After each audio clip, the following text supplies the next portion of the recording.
what I'd like to do over the next, 25 minutes or so is I want to run you through a whole variety of trends that are shaping downtowns and urban areas throughout the country, and then bring it home to Englewood and talk about how these trends are influencing what's going on here.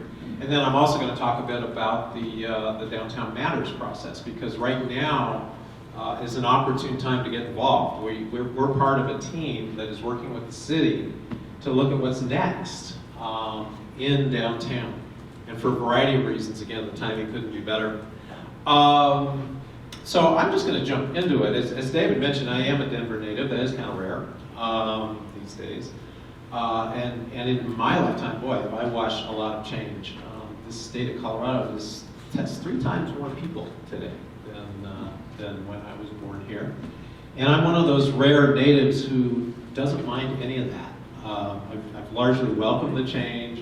I am pleased. I am from a place that is generally pretty welcoming and receptive to change.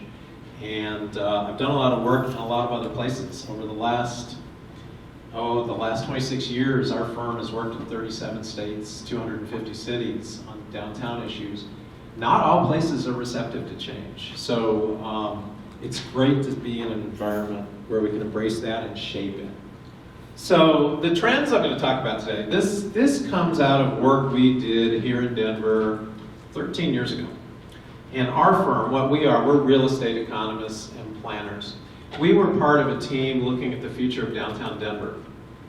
And we were asked to look ahead 20 years. What's going to happen with downtown Denver in 20 years? And economists have a bad habit of looking at the past to project into the future. We'll look at past real estate trends, and we'll draw little lines, and we think this will go this way. And we decided not to do that there's too much volatility in the marketplace. You can't really depend on what's going on.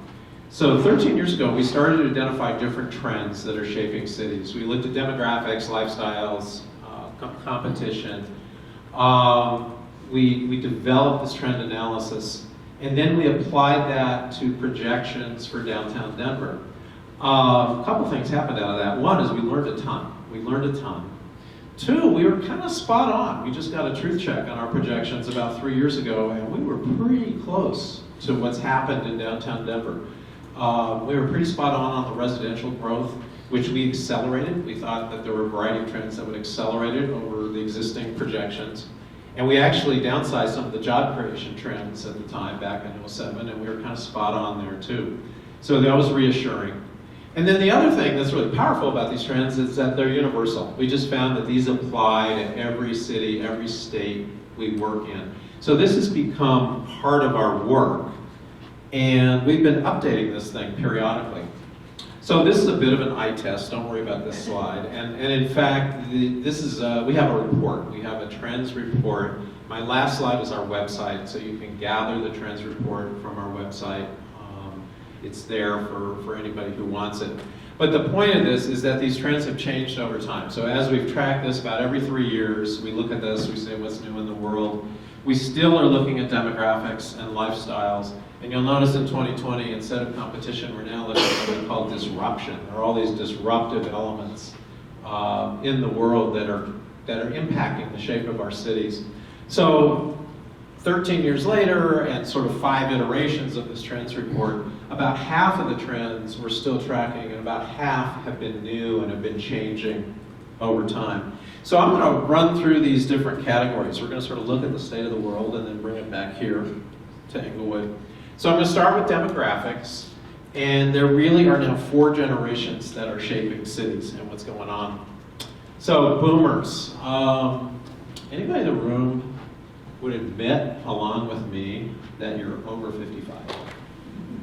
Okay, we have a sprinkling of boomers. And we know about boomers. They changed the world, our sheer numbers, living longer, healthier. I love this slide because this is how it all ends up for us boomers, right? No walkers inside. No, we're happy, we're in love, we're on a beach. Not so much anymore. More of us are aging in place.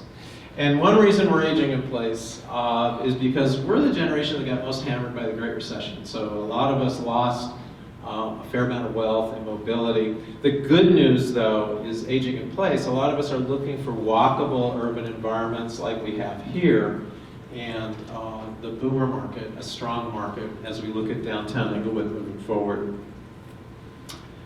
How many of you are between 40 and 55? Okay, this is good. We have a good demographic sampling here in our intimate crowd today. So Gen X, when I started doing these presentations 10, 13 years ago, I'd call y'all a bunch of slackers. I mean, that was sort of the deal on Gen X back then, but that's changed.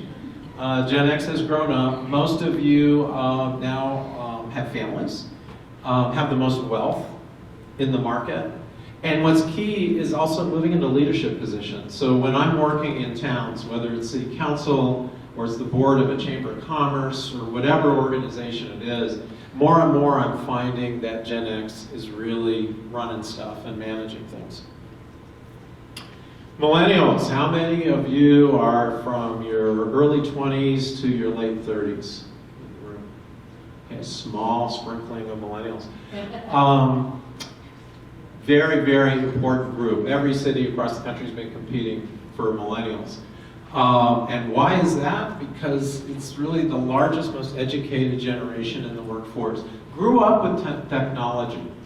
For a boomer, technology is something we inherited in the workplace. We just don't have the same association with technology that millennials do. And this is the group, this is where most of the skilled jobs are going right now, is to millennials. So more optimistic, tolerant, redefining adult milestones. So just, I've got a couple of millennial kids and just on target. My 26-year-old was living in my basement until about 6 months ago. So they're just doing things differently than past generations. Z. So Generation Z, there's been a lot of focus on millennials. But we've done more research lately on Gen Z. This is the generation coming behind the millennials. These are folks who've been born after 96. And a lot of the question about Z is, are they going to have the same habits as millennials? Urban areas, if you look at downtown Denver and a lot of the apartments that have been built in downtown Denver, a lot of that was designed for millennials. And a lot of those developers always ask us, how robust is that pipeline? Is that going to run out? And the research suggests that Gen Z will continue to fill that pipeline. They're still predisposed to be in a walkable environment. But there are some key differences on Z. More realistic and cautious. They've grown up with more volatility than millennials. 9/11, 24-hour news cycles, school shootings, all of that is a fair amount of volatility. Truly technology from the crib. So they are going to be the most, millennials have been the most technologically fluent generation so far, but Z is even more so. Interesting to me is the early research suggests they may be more materialistic than millennials. So millennials, this whole sharing economy thing where millennials share things, maybe not so much with Gen Z. They've seen their older siblings move back with college debt. That hasn't inspired them much. So there's a whole variety of things that are influencing them. And then also diverse. By 2042, there'll be no racial majority in the United States. And in fact, today, Gen Z does not have a racial majority. It is all a sort of a mosaic of different cultures and different ethnicities. Second trend we look at is education, talent, and jobs. So why are millennials so important? Well, for a while, they're going to comprise nearly 50% of the workforce. So if any place wants to create jobs, if we want to create jobs in downtown Englewood, we're going to have to appeal to millennials. This will have to be a place that younger people want to be. And it's not just to come to work, it's also to live, and it's also to play a whole variety of things. Growing importance of trade schools and alternatives to college. I mentioned that a lot of Gen Z kids have seen their older siblings move back with high college debt. The projections are Gen Z is not going to go to college the way millennials did. They're going to be looking for alternatives, and there already are alternatives. You can go to a coding school, for example, for 8 weeks, and you can make 80 grand, in some tech job on the other side of that. So trade schools, 2-year degrees, alternatives to 4-year colleges are pretty important moving forward. Lifestyles. So how are lifestyles changing? Changing consumer behavior. So we've been watching this. This is one of those trends we've been watching for the last 15 years. And this is retail. And a lot of downtown Englewood oriented to retail.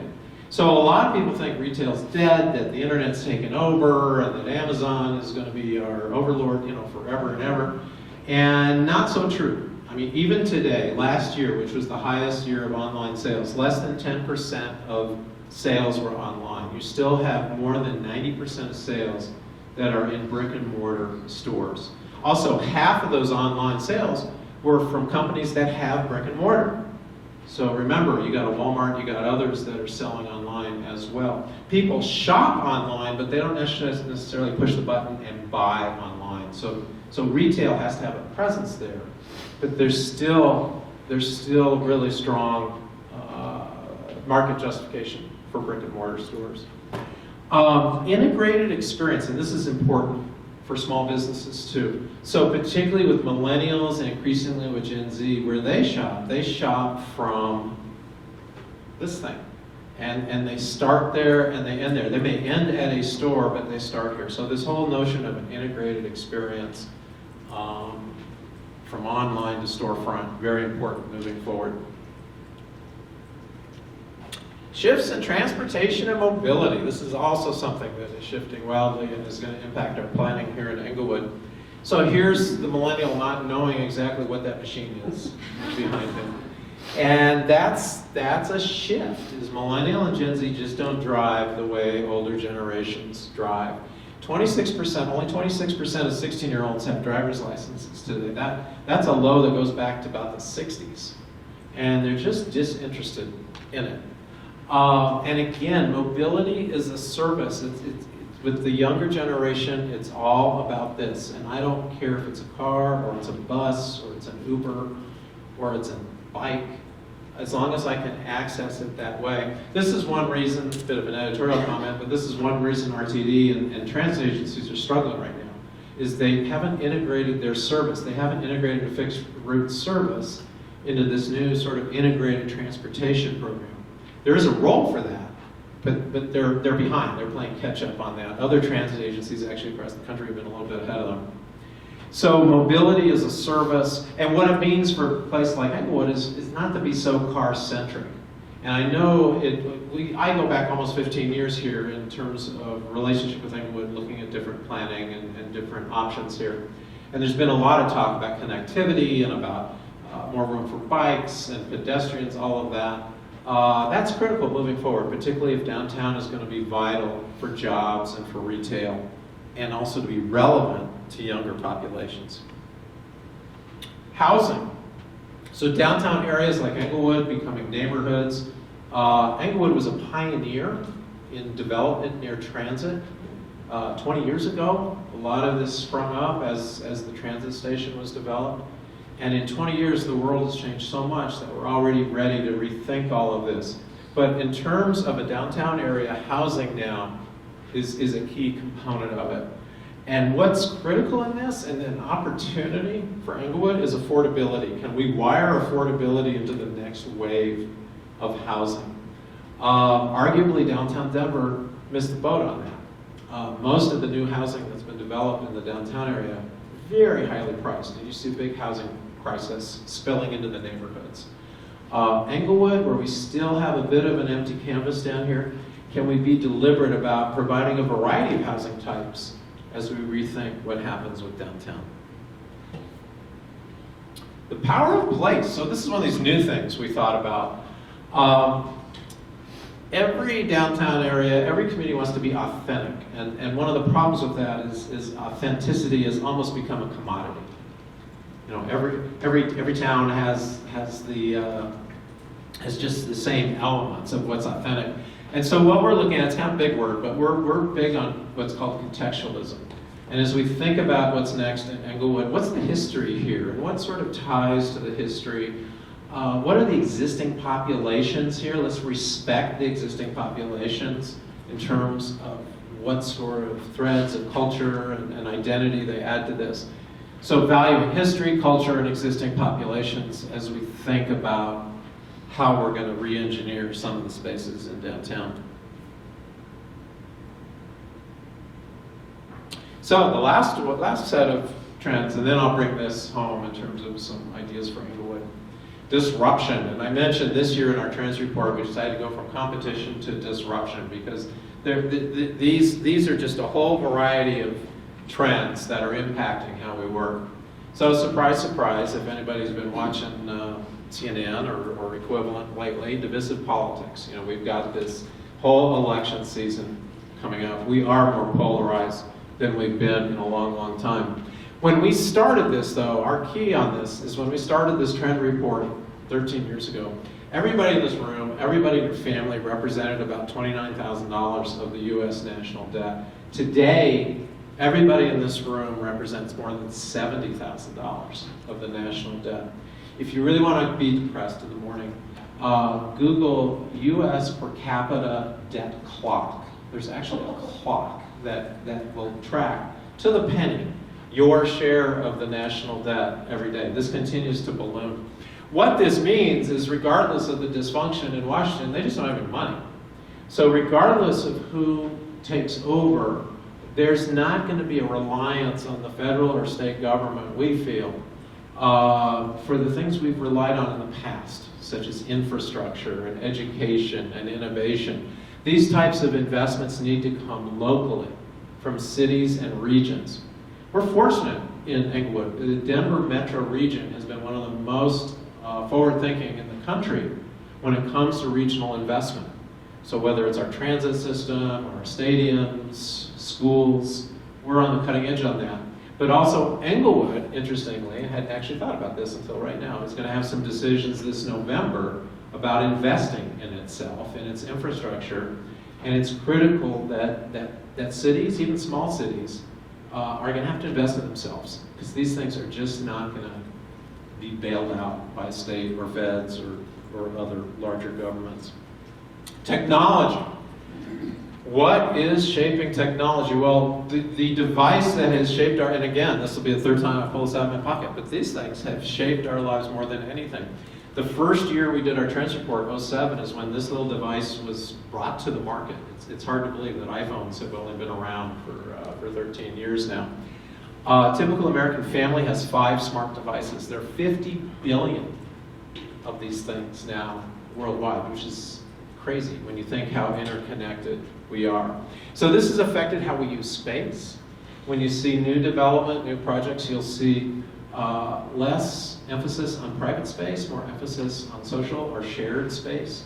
This happens in office development, in new residential developments. The units are smaller, the shared spaces, the amenity spaces are bigger. And a lot of this is how technology is changing how younger populations actually socialize. So it's changing things. That's an autonomous vehicle there. That lady's very happy, not driving her car while it moves. We've been asked for years about the impact of autonomous vehicles. I'm one of those that's really cautious on this. I think there will be an impact, but I think it's going to take far more time than what some people have forecasted. And also, as autonomous vehicles redefine the work, they're going to come on very slowly, and it's going to be disruptive. This sort of tussle between autonomous vehicles and those that aren't.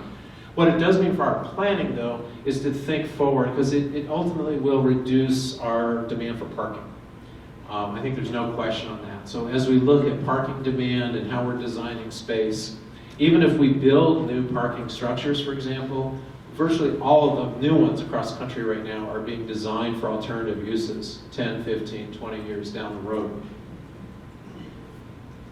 Climate change. We started with climate change 13 years ago, and then it became sort of secondary, and it's back front and center for us.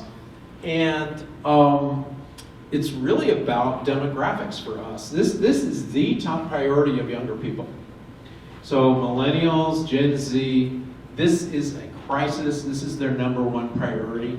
And really, part of our message is not to debate with people whether the climate's changing or not. It's simply to acknowledge this is the top priority, and if we want to be relevant to a younger population, we need to be responsive to climate change issues. This will feed into the planning for downtown when we look at green infrastructure and we look at some of the issues popping up here. The picture to me is fascinating. That's actually flying into Phoenix. I don't know if anyone has flown into Phoenix recently. That's a Target warehouse. Target has a goal to have solar-powered stores nationwide, I think within the next 3 or 4 years.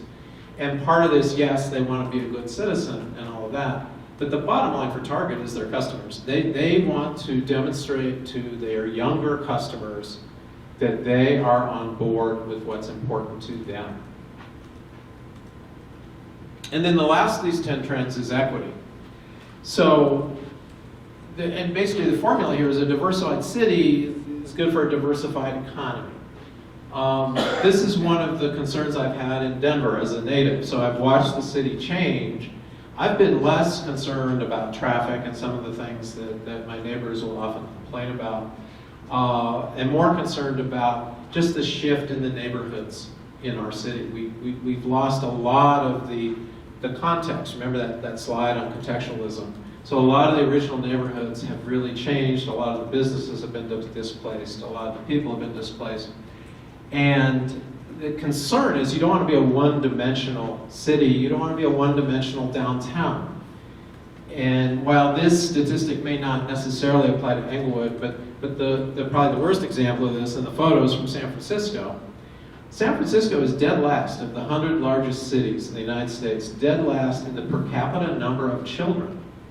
So what's happened is with housing prices and the really more just driven by housing prices, they've driven families completely out of their town. So Englewood, how do we preserve this as a place for all types of folks? And if we're looking at new housing in downtown, again, how do we look at different housing types? So we're not just building a bunch of studio apartments, but are there different housing types that can accommodate a variety of lifestyles? So conclusions, and then I'll sort of run through some ideas for Englewood. We'll pitch the DowntownMatters process a bit, and then we'll have plenty of time for questions. So conclusions. As we go through this planning process, this thing called DowntownMatters in Englewood, huge opportunity. All these trends are converging to really benefit a place like Englewood. So the demographics, we're growing both younger and older. Both those sides of demographics are growing. And those are the generations that are predisposed to be in a more of an urban environment like we have in downtown Englewood. Can we create jobs here? Not just retail jobs, but can we create primary jobs in Englewood? We're going to be taking a real hard look at that. And if we're going to create jobs, do we have an environment that millennials and Gen Z, that they're going to enjoy being here? We have the transit, which is a huge amenity, but do we have some of the other amenities that are needed to capture that young workforce? Emergence of new opportunity cities. It was on another slide, I didn't talk much about it. This is a big one for Englewood. There is a migration. In fact, I think several of you in this room have experienced this. There are people moving out of the Denvers and the San Franciscos and the whatever overpriced city you want to name into the suburbs. And they're moving into the suburbs for several reasons. One is price, two is lifestyle, but a real opportunity for Englewood to really benefit, honestly, from some of the liabilities now in Denver in terms of the economy and all of that. So can we create an opportunity so that people come here not just for a less expensive home, but there are also lifestyle reasons, there's also jobs, other fundamentals here for them. We'll be looking at that with downtown. Context. What is Englewood? What's the DNA here? We're going to be sort of scratching the surface to see what that is and how do we employ that in the design of this town. Innovation and investment, more reliant on local initiative. Again, that bit about the federal government being pretty much broke and states not being as functional as they were. So what can we do locally to invest in ourselves? And then just planning for economic and cultural diversity moving forward. We don't want to be that one-dimensional kind of place. So the next few slides, and I'll sort of go through these quickly, and I'll talk with David, maybe we can get this distributed, this presentation distributed to everybody's here, or put it on the website of the chamber. But there are implications, and these get into recommendations that we have, not just for Englewood, but also towns like Englewood. So demographics, are we capturing the young skilled workforce? We have this huge economic generator with the hospitals, and what can we sort of, how can we leverage that? How can we create other job opportunities that feed into that as an anchor? Can we create an environment that appeals to a diverse population? Also, pathways to leadership. How do we get younger people involved in leading our city and also in the downtown planning? How do we get younger people involved in downtown planning and leadership, chamber, all these civic organizations? Develop meaningful opportunities for city building. So that's what we're trying to do with Downtown Matters. Is how do we get a whole cross-section of the community involved in revisioning this part of your city? I've got the Longmont Master Plan and Development on there because this is a similar effort we were involved in a few years back. Plan and development for a downtown, and also the creation of what's called a Downtown Development Authority to implement all this. And that's the formula we're looking at here in Englewood. A downtown plan with a vision, with where we're going the next 10, 20 years, and then a downtown development authority to actually give you the tools to implement it. So it's a little different than past planning efforts here.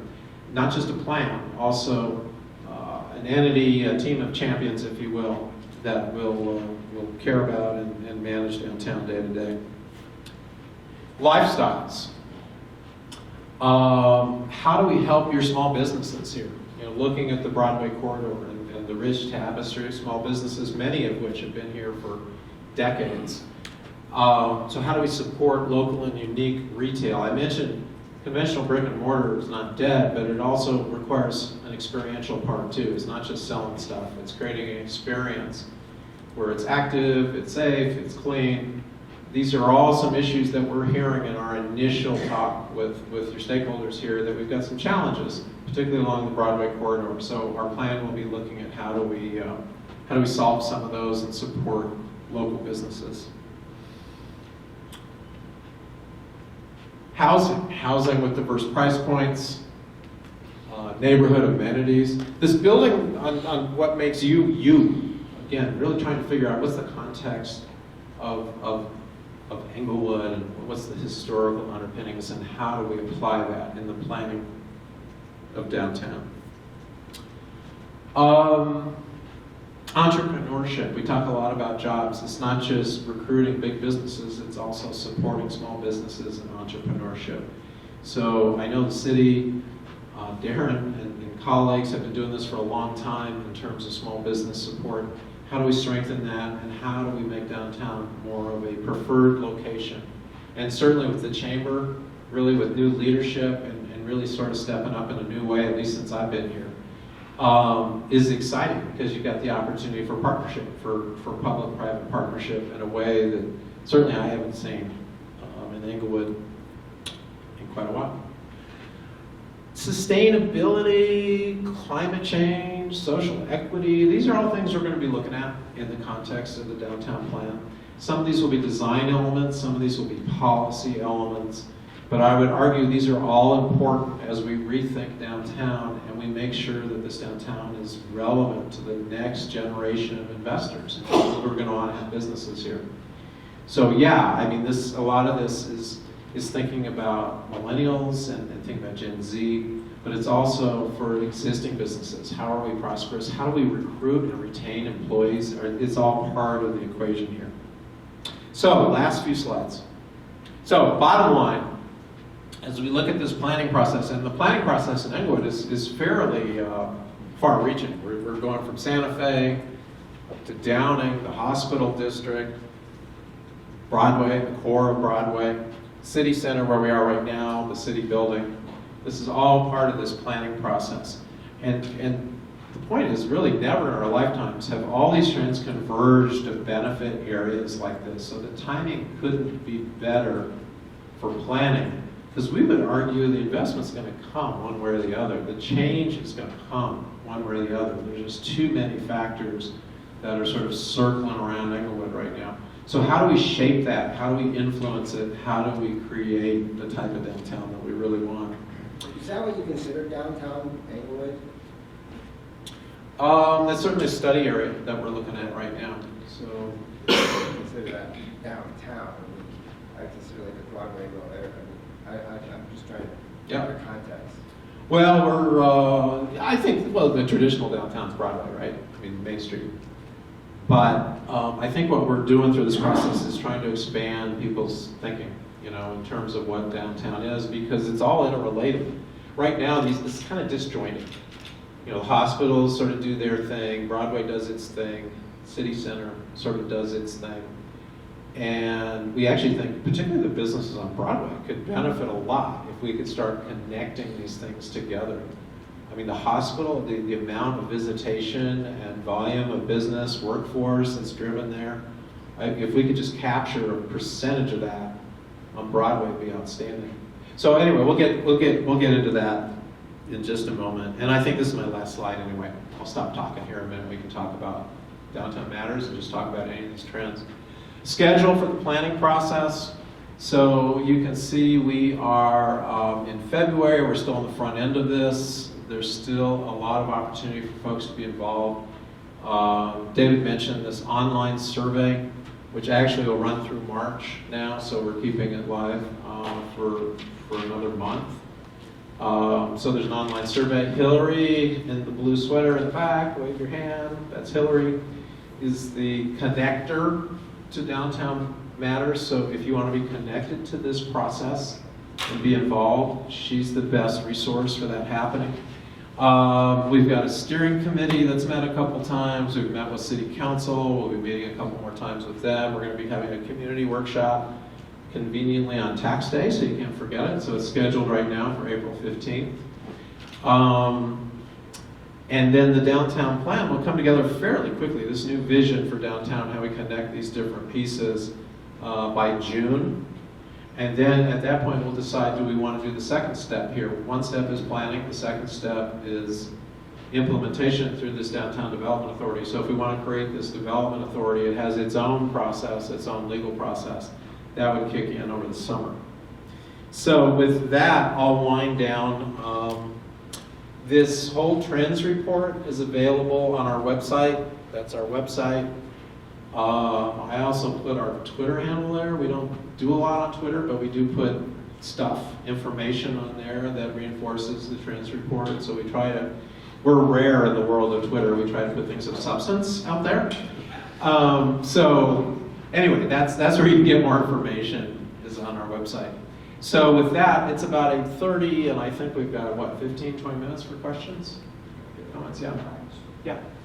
I'm really concerned that you didn't get too much on the silver tsunami. Is that because we'll all be dead in 20 years and it doesn't matter? Is the boomers? I mean, the silver tsunami, they keep talking about that. I don't know where, but that idea that there's tremendous monies that can be constricted in that age group, transportation, the idea of the increased mobility with driverless cars. I mean, to me, there's a whole, I'm just surprised that the silver tsunami isn't coming up in your presentation. I'm just curious. It does in terms of boomers, so people over 55. There are some limitations, though, as we do get older. As we get older, our skill sets are growing more obsolete. So yes, we're working longer, but it's not necessarily matching with the new jobs that are being created. And we do have wealth, but we're aging in place. We're not moving around much. So it's hard for boomers to hear it, but we're becoming a little less relevant in shaping the future of these cities in terms of our impact on them. We're still a strong market for housing. We're still going to buy stuff. But honestly, more disposable income now is with the families, with the Gen X. And the job creation is going to come from the younger ones. So a lot of this presentation is tilted more toward job creation and what's next in creating jobs for our economy. And that's you need services for the seniors, but otherwise, Home health care is a big Yeah, no, Be that's what I'm friends, just- rather than going to doctor, that there, you know, Yeah. people come to your home, and the hospital overlay is kind of working on building to bring seniors closer to the hospital. Yeah. We're important, but we're not the most important anymore, and it's hard for us to recognize that, to sort of come to grips with that. Because And we, the other thing I just heard yesterday was that cars, Uber is cheaper. If you're dependent on Uber, it's cheaper than owning a car. yeah. I had never heard that till yesterday. Yeah, well, think of all the expenses with a car. Yeah. It's not just the car, there's insurance, there's fuel, there's depreciation, you know, that car's worth 15% less when you take it off the showroom. I mean, taxes, yeah. Insurance rates are starting to go up now for older people, so, yeah.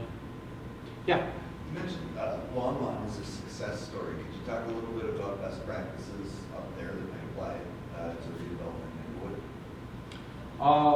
Sure. So there are a whole variety of best practices that we're going to be looking at. And Longmont was one, Castle Rock actually was another that we looked at for this downtown development authority model that we're thinking of. But that's one part of best practices. The other is what's innovative near transit and who's doing innovative stuff near transit. So, and we're not looking just metro area for that. There's some great innovations in other markets. And for example, the city now is working with a group out of Portland, Oregon, which has been super innovative in transit, to look at city property here and how the city property can better relate to transit stations here. So we are going to look at a lot of best practices. We're not going to limit ourselves to what's going on here. And I will say that our challenge is that we want to look at best practices. There's a lot of like urban downtown Denver best practices, but we want to look at Englewood. We want to look at the right scale. So a community of 30,000, you know, served by transit, a first ring suburb. What are the best practices there? What about Europe? I mean, Europe is very ahead on tying neighborhoods and communities and transit, public transit, and stuff like that. Yeah. Yeah, I mean, Europe is sort of the gold standard in this stuff, but unless we all become socialists after November, you know, it's going to, and I say that somewhat in jest, I mean, the world is turning. One reason Sanders is being propelled right now is these young people, they have different values than the younger people. Eventually, we are going to be like Europe, I guess is what I'd say. But I'd rather look at Arvada, you know, for example. What can we learn there? I'd rather look at suburban Portland, bring in a sprinkle of Europe. And ultimately, though, we got to deliver something that's realistic for the next 10, 15 years here. I mean, the big picture, you want to work Yeah. in the right direction. Yeah. Well, the beauty of Europe is they never got as car dependent as we did, right? I mean, they always invested heavily in transit. They always, we look at Copenhagen and the bikes, right?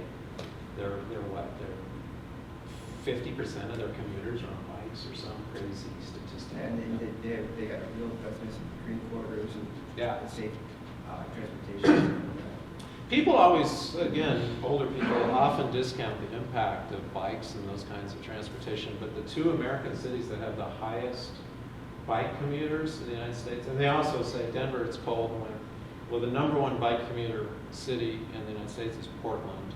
The number two is Minneapolis. And it's colder.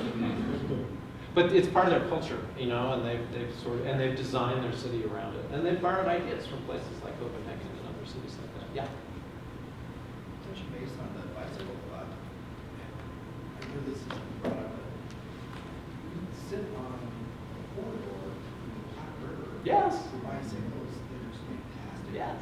But yet we would look at developing right up to the edge, but not quite there.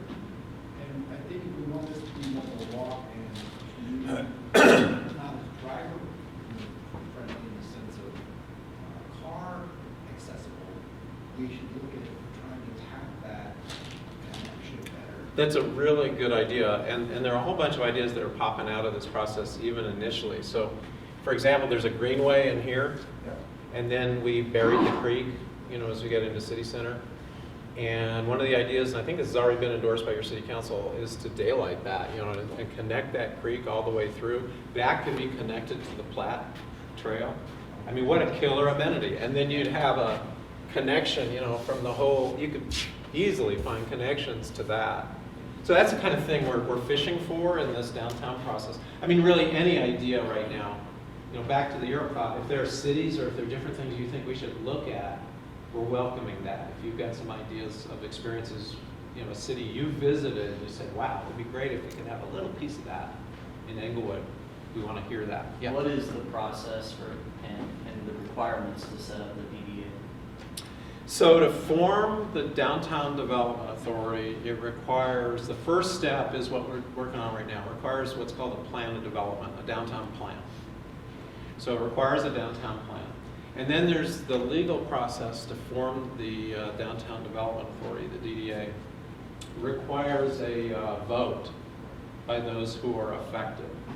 So City Council can form the DDA through an ordinance, but it requires a vote by whatever area we're looking at. So this area is large. We might end up with a smaller area. We're not likely going to end up with a bigger area. And eventually it'll be up to the property owners and many of the businesses and people who reside in that area to vote on it. And so that's the timing on this is November. So the plan, that's why the plan is intentionally designed to be put together, if not entirely, mostly by June. And then it'll be up to the city and also the property and business owners within this area to decide, do we then go this next step, do we form the DDA? Yeah. And I love the contextualism where it said history number 1. Yeah. Obviously, we've lost a lot of history in Englewood, so saving what we do have, I'm Yep. sure is expensive. That involvement in Colorado history, we're bringing money. Yeah. History travel brings money. Yep. I didn't really hear that except for that one word in there. It's an important word, though. You could capitalize that word if you want. I mean, if we ignored our history, we're sort of, we're missing an opportunity. What makes Englewood different? We're really going to be searching for that. I mean, Broadway to me is a different sense of place. That's what we've retained. The hospitals in some way really go back to a historical connection here. And I think we have the opportunity in this area to think both ways, to think what's next, but how do we tie it to the history? It's important. Well, I think too that because like everything is timed in Denver, I mean downtown, but you're in a unique situation that you can tie east to west from Tech Center, Yeah. Denver, Yeah. and maybe somehow connect north-south rail lines and get something that's really cohesive. This is a total, I don't know what you want to call it. Don't quote me on this one. But it is like a donut of opportunity here. I mean, there's so much around it, but it's not much in it. One of the things we did, we worked on a market assessment last year, and we looked at hotel. Where's the nearest hotel? There isn't a hotel within 3, 4, 5 miles of here. And I know it's been talked about for a long time here. Englewood has talked about a hotel. But you've got the fundamentals to do it. We can make the market case for it. The DDA might be a tool to help it happen. And then through this plan, we can identify places where it might work best in terms of our vision for downtown. So there's just a whole variety of opportunities that are popping up here. One last thing, that idea of making it easy to work with this city. Yeah. When it comes to taxes and permits and stuff like that, sometimes it isn't very well streamed. I think it makes it hard for some of the small businesses. You're not the first one I've heard. But that's good, because we're collecting that information, and this plan of development is going to make recommendations to the city on a lot of things, and process could very well be one of those things. And the DDA actually could help with that. You could help people through process, you could expedite processes. There are a variety of things you could do with the Downtown Development Authority. Well, connected to your hotel comment, Airbnb is something that's really taken over Yeah. a lot of the hotel industry, and the fact that Englewood doesn't allow Airbnbs at this point hurts a lot of commerce and people coming in and experiencing As of April 3rd, they'll be. Yeah, I think they stepped forward on that. So it's- Get that approved? Okay. It sounds like they're shifting on that, although, be careful what you wish for on that type of thing, because what an Airbnb can do is take affordable housing off your market. Mm. A lot of that's happened in Denver. They had so many Airbnbs that popped up, they had to stop them. Because it was taking affordable homes away. So there's a balance in all of this. Yeah. We're slightly different than that. Ours are all going to be owner occupied, so it's not going to essentially be houses given over to Airbnb without owner Yeah. occupied. Well, that's what Denver is supposed to. That's what Denver, well, they did once the couple thousand units were out there. So I think a couple thousand of them were grandfathered. And then, yes, that's the law in Denver now too. It has to be owner occupied. Owner occupied is cool because that can be a great secondary source of income, and that can actually help someone who is on a fixed income or that type of thing. Just out of curiosity, bed and breakfast businesses, those aren't really big deals anymore. They still are. Oh. They're hard to run, but they're, yeah. Um, That's still viable, absolutely. It's something we'll look at. I would suggest that your downtown area, however you define downtown, one of the benefits of an area like this is you should be able to have more flexibility here. I mean, to me, it looks like there's a lot of empty storefronts on Broadway. I don't know what the rents are, the affordability, but what's the acceptance of like shared space, Yeah. and stuff like that? Because that helps cut costs, and it just sort of like the Airbnb thing. It's like mixed, but some people, the business governments don't like that. Controls. We found that exact thing. We've been working on a process along Colfax in Denver, planning process. We found that dynamic in Denver. The problem was there weren't new uses going into old buildings. You want to keep the old building, but you want a new use, right? And the barrier there was something called change of use. The city's requirements on change of use were so onerous that it would require, if you were changing from a laundry to a restaurant or whatever, if you were changing the requirements for streetscape and trees and dedication of street to the city and these code requirements, would be 2 or 3 times the cost of actually just switching the business. So to your point, in Denver, we're recommending the change of use requirements because it's prevented these changes from happening. And we'll be fishing around here to see what are some of the barriers here. Dan? Yeah, I need to deal with a situation that I think we're probably going to face sooner than we would ever imagine, where, we want to move in these directions, we want to hang on to our authenticity, and we're going to see a situation where all of a sudden, a 500+ employer company wants to land in Englewood, and it's like, oh my God, what do we do now? Do we want to move in these directions and all the benefits that come with them, or are the long-time residents who are somewhat fearful of change going to stand in the way and things like that happen? Well, I would argue that's the whole reason you want to do a plan. Is can we accommodate? Can we provide some direction? So if some big company wants to come in here, are there places on this map that make sense? I mean, for example, right here would probably make a lot of sense, right next to the transit station. Well, tearing out a block on Broadway probably wouldn't make sense, just because you don't want to disrupt the historic fabric and all of that. So to your point, I think the plan is an opportunity to try to anticipate and direct those things and get some consensus now so that, one, we can direct that growth to where it makes sense, and two, that the community's not, surprised that we could have a 500 employee business near the transit station. But at the same time, we may hear we value the history on Broadway. Let's do a historic district, or let's do something that preserves that and saves that. So I think the planning is a way to balance Great that. answer. Yeah. I'd like to hear that you mentioned Broadway, the vacancies on Broadway, and would love to hear some other neighborhoods and communities that have successfully brought businesses to vacant areas like that. Oh, I guess I'd go back up to Arvada. I think Arvada actually is a great case study for you guys. It's got a transit station. They did a lot of planning in advance of the transit. They have a business improvement district. They have urban renewal. They have some similar tools to what we're thinking about here. And they've had a big changeover in business types. Some of that was market. The market was very favorable for that. Some of that was intention. So the city of Arvada worked very carefully hand in hand in that old town Arvada area. What's that? What actions did they take to do that? Like, how were they actively involved? Part of it was process, streamlining processes for small businesses.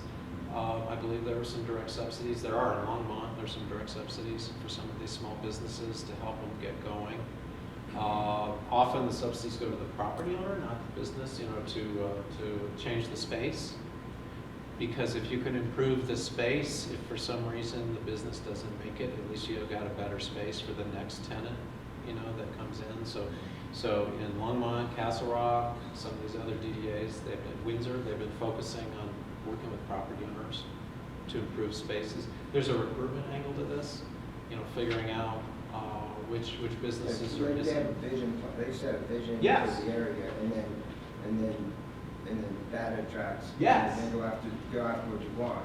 Yeah, that's precisely. Revolutionary. But you're right, not all communities do that. And that's what we're trying to do with this Downtown Matters planning process, is to establish that vision now, but inform it. It's an informed vision, so it's informed by market, what makes sense in the And market. it's got to be flexible, it's got to be adapted. Yes, absolutely. Absolutely. Where are we on time? We'll take one more from CJ and then. Just real quick question. Yeah. The DDA plus your services, is that a chamber expense? Is that a city expense? I'm just curious. City got a grant to pay for us. I don't know, Dan is the man. And Yeah, John we got is- it last year, secured a grant from Dr. Cog. Okay. That's really facilitating the focus on the downtown development area, as well as a couple other project goals that included the support of various redevelopment efforts here at City Center, as well as looking long-term at the eventual zoning overlay for the library up corridor. So when you say Dr. Cobb, that definitely is government. So the chamber comes in as a partner, but not necessarily a driver. We're just we're being supportive of the effort. We're trying to bring all of our business members in to have these conversations that Brad is talking about. And I think, we had some initial conversations with a lot of folks that were trying to understand it. And afterwards, the feedback we got was what you guys are all saying. If we have a plan and this works, wow, I could see how this could be really great for my business and this community. So then what does that look like? I think that's where they're going. Yeah, I would say it's the city and the chamber co-facilitating Okay. the effort, that ultimately the real stakeholders are business owners and property owners within the area, within the defined DDA area. And I think it's the backdrop to this, it's really important to remember that right now, compared to a lot of our peer smaller cities, we have absolutely no platform, no vehicle that allows for branding, marketing, promotion, programming of public spaces, or the financing of public improvements. So the DDA would fill that need immediately in a way that a lot of our competitive cities are already doing. Hillary wants to pitch Downtown Matters process, figure out how you can get involved. Yeah, please take one of these newsletters on your way out. It has the web address for the Downtown Matters project. You can sign up for email updates, fill out the e-survey, and also please mark your calendar for May 13th. We're bringing in a national speaker on building small on Main Street. And he's talking about sort of what you brought up. How do we maintain a sense of local character while we're bringing in new businesses, while some growth is occurring? What's an appropriate scale of new development on places like South Broadway and Old Hampton? And what's an appropriate scale for, and what sort of rules need to be adapted to allow for renovation of the older buildings to maintain that sense of character over time? So May 13th, probably right here. speaker's name is Jim Hyde. His firm is called Urban Green. Anyway, grab this on your way out if you can. And if I'll leave you with one last story that kind of illustrates the millennial interest in our city. When I first came, I'm only, 9 months in, 10 months in is my chamber. But 2 months in, I had a group of millennials come and ask me to meet with me. And they want to, in large part because they want to have a voice in how this is happening. And they do have different values and they do have different ways of seeing our city develop. And so we've created this thing called the Englewood Leadership Exchange, of which they're being part of, and they're starting to build themselves and build some projects that will drive new people. But they're mainly folks that are business professionals, live here, but maybe work in DTC or Aurora or Golden or something like that. But they see a different view for our city than they think is, and they want to be part of that focus. So that's happening, as you may know, right here in our city. How do we reconcile this idea of the revitalization of the greater downtown of Englewood, this notion of attainability of housing? It seems counterintuitive because as we revitalize, values go up. So we're encouraging these young people to come here that can afford to live here and work here. So is there a density piece? Is there, what's the preliminary thoughts in that direction? Yeah, all the above. I mean, we're working, as I mentioned, on Colfax corridor in Denver right now, and we're grappling with this. Is that the West, like the Lakewood stuff? No, this is East Colfax neighborhood plans, 10 neighborhood plans going on concurrently. It's actually fairly controversial in Denver because we're trying to address that very issue in an area that's already pretty well developed. So there's a variety of options for that. One is this transit, and how do we capitalize on the proximity to the transit? And if we are going to create higher density at the transit, how do we encourage or require, a certain amount of affordable housing in the new development? But there's also a lot of what's called general density, and this has been controversial in our work, but I think this is where a lot of this affordability could be addressed. And the general density is looking at also our neighborhoods, accessory dwelling units. Can we get a second unit where the garage is or something like that on a lot? Dividing a house, as long as you retain the house, do you divide a house into two, or do you add to the house? You don't want to scrape and create some monstrosity. I mean, that's something that we're trying to prevent in our planning. But can you use the existing house, even a bungalow, and add something to the back of it that's a second unit, that addresses that affordability? And then what Hillary was talking about, this Jim Hyde guy is going to talk about on a corridor like Broadway, how can you build small but build meaningful ways to address sort of the housing affordability as you do that.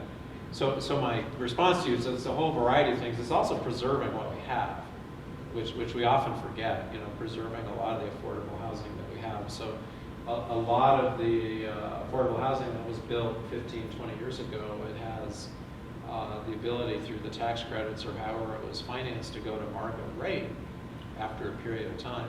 So how does a locality, whether it's Englewood or whatever, how do we get more aggressive in preserving the affordable housing we have?